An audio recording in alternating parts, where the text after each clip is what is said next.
Sir வந்துருக்காங்க. Sir plastic use பண்ணால் என்னென்ன நோய் வரும்னு எல்லாம் எடுத்துக்காட்டு சொன்னாங்க. எனக்கு ரொம்ப ஃபீலாக வந்தது. பிளாஸ்டிக் யூஸ் பண்ணால் என்னென்ன வரும், அந்த இறைச்சது பார்த்தா வீடியோ எல்லாம் காமிச்சாங்க. ரொம்ப மனசு கஷ்டமாக இருக்குடா. நம்ம ஸ்கூல் நம்ம இந்த ஏரியா வந்து பார்த்தா எல்லாம் நம்ம ஏரியாவே பிளாஸ்டிக் தான். இன்னும் எனக்கு மனசு ரொம்ப கஷ்டமாக இருக்குடா. இப்போ நாம் என்ன பண்ணலாம்?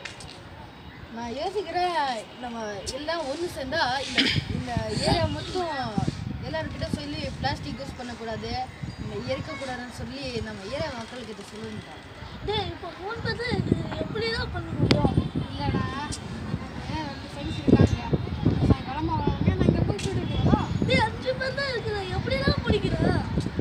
5 பேர் இல்லை, ஒருத்தன் 4 வீட்டுக்கு போய் சொன்னாலே 5 பேர் 20 வீட்டுக்கு போய் சொல்லலாம். இந்த 20 பேர் 80 பேர்கிட்ட சொல்லலாம். அந்த 80 பேர் 220 பேர் சொல்லலாம். அப்படியே சொன்னால் கூட இந்த ஏரியாவே நேச்சுரலாக மாற்றலாம். நம்ம எல்லாம் சின்ன பசங்க ஏடா கேட்பாங்க. இந்த வயசில் சாதிக்கணும்னா ஒரு சான்ஸ் தான் இது. நீங்கள் சாதிக்கணும்னா வாங்க, இல்லைன்னா போங்கடா. வரணுங்க வாங்க, இல்லைன்னா போடுங்க.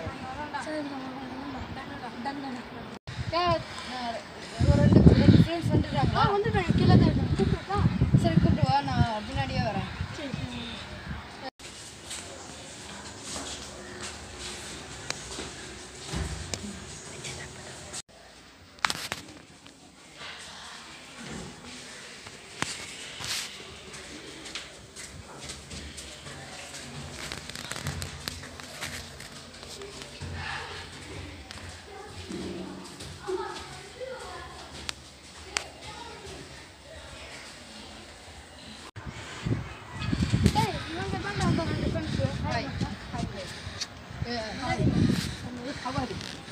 என்னடா மச்சான் பண்ணோம்?